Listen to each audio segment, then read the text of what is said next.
Namaskar friends, this is NJ, your host on this channel.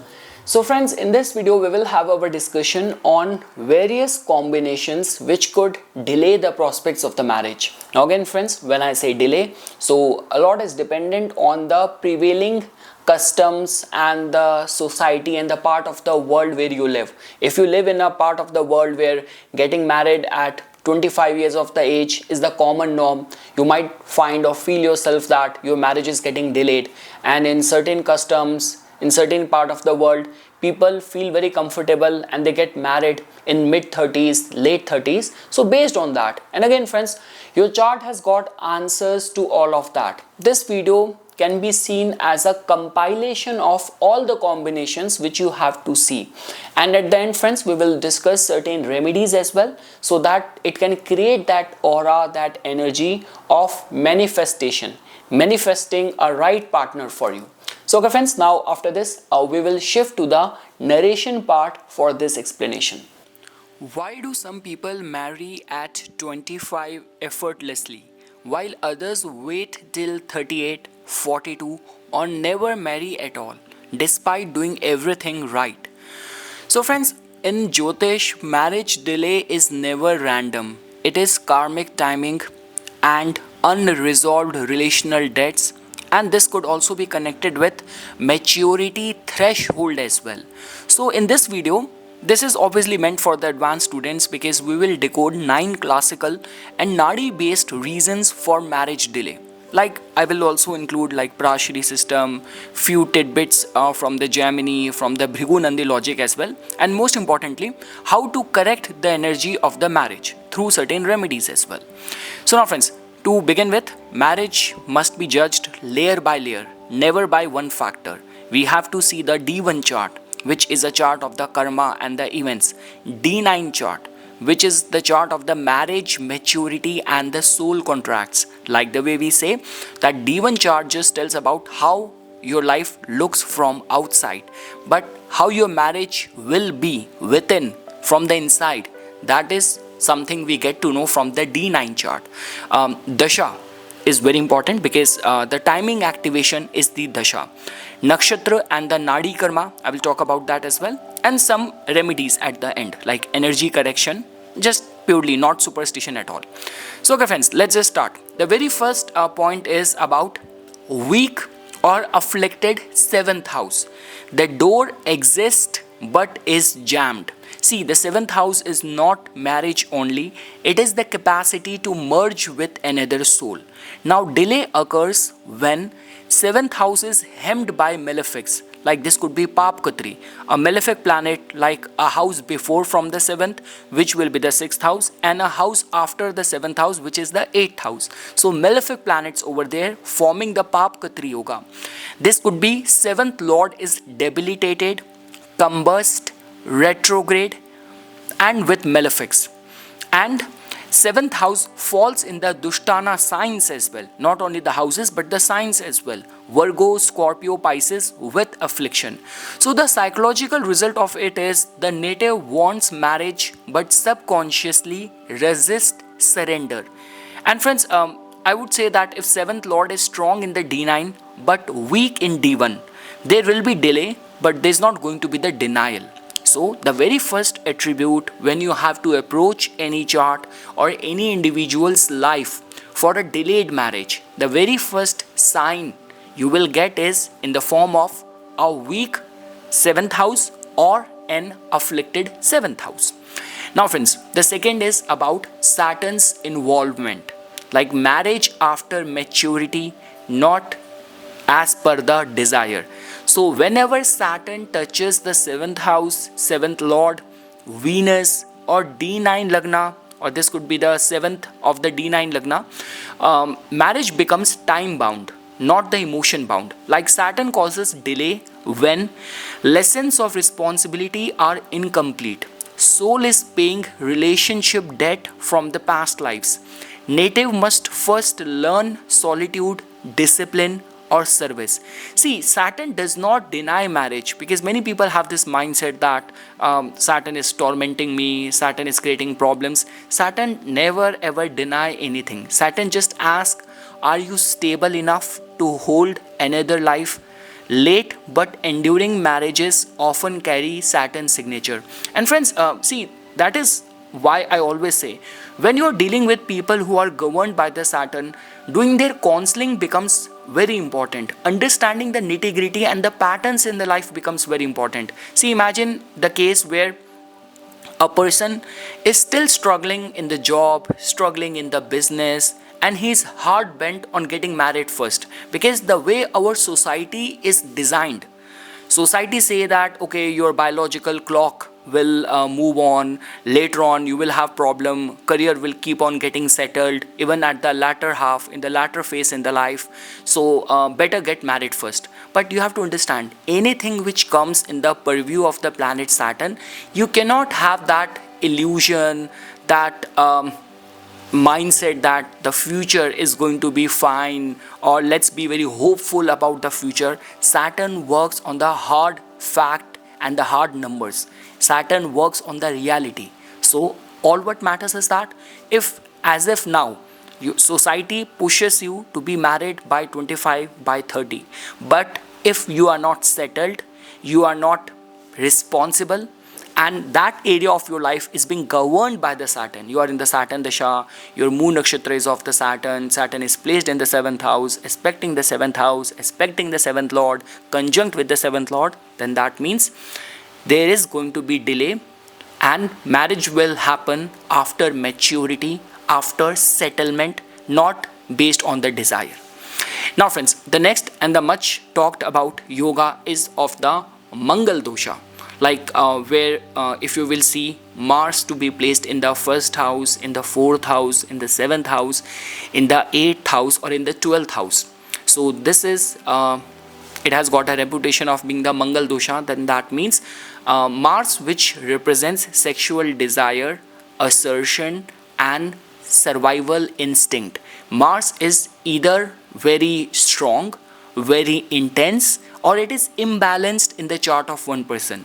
Friends, that goes without any saying that people who have Mars as a defining planet in their chart, Martian energy is defining aspect in their personality. These people could be very good in their career, in the professional realm.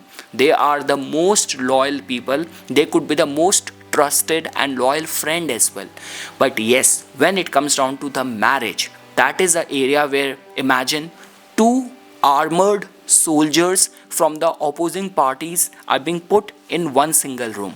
So because of which Mangal dosha sometimes which can be seen as like excess fire but no container. So this can also be seen as a chief contributing factor for the delay in the marriage. But I would say, friends, that the delay which happens from the Saturn, from other planets, they can still create like, some sort of imbalance or some sort of discomfort. But Mars can actually hurt you. Mars can wound you. Mars can injure you if being in a incompatible wrong marriage. And I can assure you, friends, I have seen those kind of charts where a person was like engaged or married to like someone with the spouse had Mars and Ketu combination. Obviously, like many more cases, marriage did not work out. But that person, the lady who had Mars Ketu conjunct in her chart, so she was hard bent that okay, now I have reached that stage in my life that I don't plan on getting married again, but I will not let you free or set you free. I will make you suffer. So I will not let you like have the divorce. And even if you will try to like be in a relationship with someone, I'm going to publicly shame you. So I mean to say, see, that is what the concern with the Mangal dosha is. That, see, again, I want to be very honest. It's not going to be like the way the reputation has been given, that if one person has the Mangal dosha, it can take away the life of another person, it can kill another person. I have never ever seen that in my whole like astrology experience and research.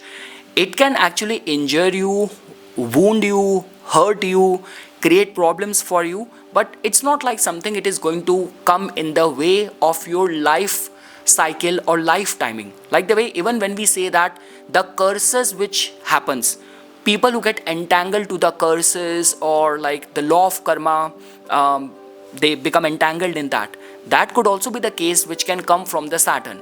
Like you have betrayed someone and that lady, like she was completely damaged and she actually kind of cursed you from her heart. That can still come back to you in some lifetime. But when it comes down to Mars, it has got more to do with our own behavior, temperament, aggression, energy. So yes, Mangal dosha, if I were to summarize, Mangal dosha, first of all, be very clear with this thought that it is not capable enough of taking the life of another person.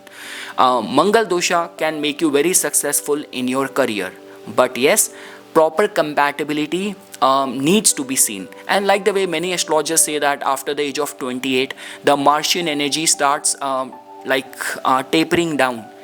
The intensity of that start diminishing. So it's common knowledge, friends. Obviously, like when we are in the early 20s, in the mid 20s, our own temperament, testosterone in the males and all of that is like shooting high.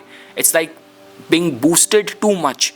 So obviously, if that point of time, if you will get involved with a person who also has got similar kind of vibe or these kind of energy, it will definitely create problems. And again, I'm also not a very strong advocate that you have to get one Mangalic person get married to another Mangalic person. It's not that easy. Imagine one person who has got like Mars being in the first house. He already has a very temperament, like very strong temper. And imagine if you get married that person to another person with the same Mars in the first house. They both are going to be creating a war in the house, in the home. They're gonna break everything before breaking each other. So I mean to say, it's not that easy that you can just have to match one Mangal dosha person with another Mangal dosha person. No, I'm not a very strong advocate of that.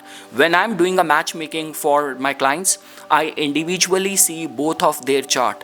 I give attention to their running period. Sometimes the person you are seeing right now, he might be headed towards a major crisis time period, or that person might be going through the best of the fortune awakening time period in next few years only.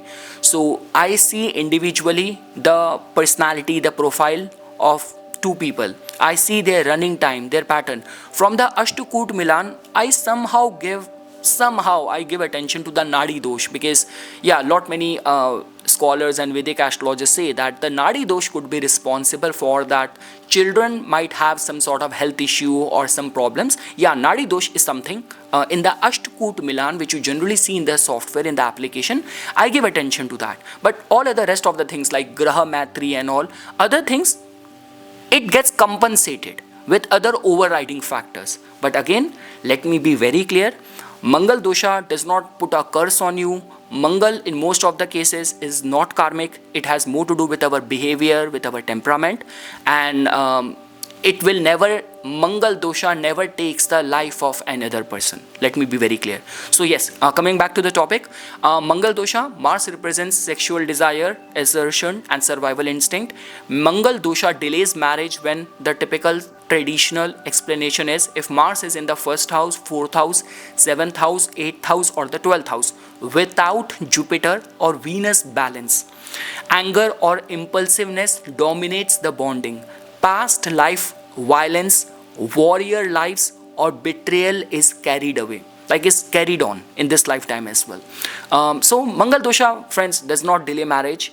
Unrefined Mars delays marriage. And again, unrefined Mars is not only that this person is very strong, uncontrolled. Mars is a harm, is a threat to the spouse or to the person this person is involved in relationship. An unrefined Mars is threatful, is harmful for the native himself or herself as well.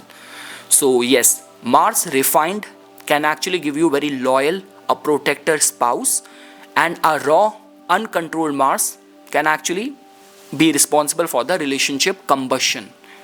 Now friends, next is about Venus. We cannot undermine Venus, and Venus is equally responsible, whether in a man's chart or even in a female's chart. Many people just look at that, let's study Venus in a man's chart and Jupiter in a female's chart. or people who follow different fields, some people also look at Mars in a female's chart for the marriage, for the husband, for the spouse. But I would say Venus is equally responsible in every candidate's chart. So a weak or combust Venus tells about desire without receptivity. Like Venus is not romance, Venus is the ability to receive love. Now marriage delay when Venus is combust by Sun. Venus is in Virgo, like debilitated, and it is like Venus in Virgo and in the 6th house, 8th house, 12th house with affliction. Venus is eclipsed by Rahu Ketu, in the excess of Rahu or Ketu. Venus weak in both D1 chart and the D9 chart. So these natives, like they love very deeply but block intimacy unconsciously, or attract unavailable or very karmic partners. So it is very important, especially I would say in a female's chart, not only in the man's chart, rather in a female's chart. It is very important. So yes friends, in today's modern day and age, even those people who talk about like arranged marriage, see the definition of arranged marriage which comes from the traditional Indian households, that used to be the time years back where parents used to go finalize everything and you will see your partner on the day of marriage. But now the definition of arranged marriage is also very open-ended, liberal, very flexible. Like obviously parents have done the setup, but if kids are meeting each other, there is a courtship period for a 1 year, 6 months, 4 months, so you cannot just call it arranged marriage in a traditional sense. So yes, but if Venus is combust in the modern day and age where attraction, love, space, compatibility, companionship is very important, you cannot afford to have a bad Venus. You cannot afford to have that. Now friends, next is another reason is Rahu Ketu axis in 1-7, because first house is the house of you and 7th house is the house of your partner, your marriage. So if Rahu Ketu is in 1st or 7th axis, so it tells about the karmic relationship loop. Like this could be one of the biggest delay indicator. Like what it means, Rahu in the 7th house talks about obsession, illusion, foreign or unconventional partners. Ketu in the 7th house talks about the detachment, deja vu relationship and withdrawal. So marriage gets delayed because soul has already experienced intense relationship in the past lives. This life is about detoxing attachment before commitment. Many spiritual but late marriage comes from this axis. So again, marriage could be spiritual, there could be late marriage, but it's not a significator of denial. Let me be very clear. And again friends, wheresoever Rahu Ketu falls in your chart, that is a excess of fated events. So don't fight with it, just flow with it, accept it, surrender to it. Don't put rationality, don't put your logic to it, because if you will put logic to the functioning of Rahu, it will make your mind go mad. And if you put your mind and your logic to Ketu, then you will lose the faith in the humanity, because they all are like supernatural entities. Okay friends, now next, when we talk about delay in the marriage, right? So Dasha timing friends, Dasha plays the key role, because we say that no switch, no event. So even a perfect chart will not marry without activation. Marriage usually happens in, like generally, Dasha or Antardasha of the 7th Lord, Dasha Antardasha of the planet sitting in the 7th house, Dasha or Antardasha of the Navamsa, D9 charts, 1st house Lord, in the Dasha Antardasha of the Venus, of the 2nd Lord, because 2nd house is the house of your family, 11th house, 11th Lord, because the fulfillment, this is the house of the fulfillment, or the planet aspecting the 7th house. So friends, if none are running, so obviously delay is natural, not problematic. This is not a problem, it is very, very natural. And important is friends, like some souls marry in the Venus Saturn, not the Venus Moon. Timing reflect soul readiness, not the desire. So this is a dictum which you have to understand while approaching any of the concerns of the delay. Now friends, specific nakshatras where the delay is kind of fated. I always say, when you take down your analysis to the level, to the point of the nakshatras, then you get to know like certain things which are very natural, which cannot be changed. So like for example, certain nakshatras which require completion before union. So Mula nakshatra, uprooting the past life bonds. So uprooting the past life bonds. So if your moon is in the Mula, friends, your seventh lord is in the Mula, there is some karmic residue which needs to be removed. And the concern with Mula nakshatra, Jyeshtha nakshatra is that they are very harsh. So like when they are operating, they don't operate in a very mridu, in a very gentle, tender, or in a very friendly way. So I don't want to scare you via giving any random example which comes to my mind, but just be mindful that with Mula, uprooting of the past life bonds has to take place. The karmic residue needs to be cleared, and that is the only reason we say that if your moon is in the Mula, like even like devoting yourself to the gods, like this could be Lord Shiva, this could be Das Mahavidya, like goddess Baglamukhi, Chinmasta and all, is very beneficial for you. Now friends, Adra is another nakshatra. Lot of the emotional storms, grief cleansing needs to be done. Sometimes we say that once you cry, the tear comes out, it cleanses you, it relaxes you, and Adra represents that. There is something which you are holding up, which needs to be get rid first. Satbhisha, isolation before partnership is very important. So for the Satbhisha, that is how the life lesson will come to them, because only if they have lived in the dark shallows of isolation, see, that is a different case. How you utilize that isolation. Some people can use that for meditation, for soul elevation, and some can waste that in self-loathing, in getting bad habits. But if your moon is in the influence of Sadbhisha, your seventh lord is in the influence of the Sadbhisha, generally it has been seen after the long period of isolation, marriage happens. And it is a blessing in disguise, because then it makes these people value the person or the marriage a lot, because they have been there alone, isolated, lonely and all. Next is friends, Jyeshtha nakshatra. So Jyeshtha also talks about the power imbalance karma.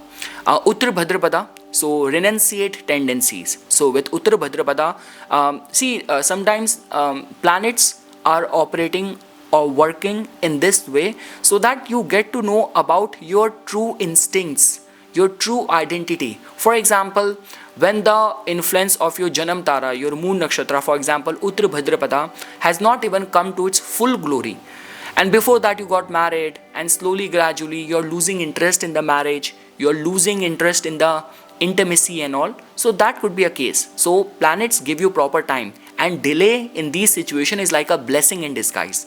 So friends, marriage occurs after the nakshatra lesson is lived, not before.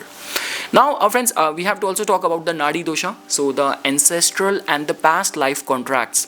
So Nadi dosha is not about genetics alone, friends. It indicates the same soul family patterns repeating itself.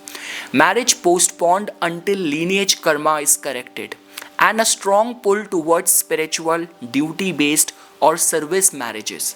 So many Nadi dosha natives marry late but karmically aligned partners. Now friends, see, you have to understand that why some delays turn into denial. So in those cases, you will see that marriage may not occur in this lifetime when Ketu dominates the 7th house, Venus, or in the D9 chart, strong moksha houses, which are overpowering the Kama houses in the chart. Moksha houses are 4th, 8th, 12th. Kama houses are like 3rd, 7th, 11th. So the moksha houses are so strong that they are overpowering the Kama houses. Or the soul has already completed relationship karma previously. So this is not failure, this is completion.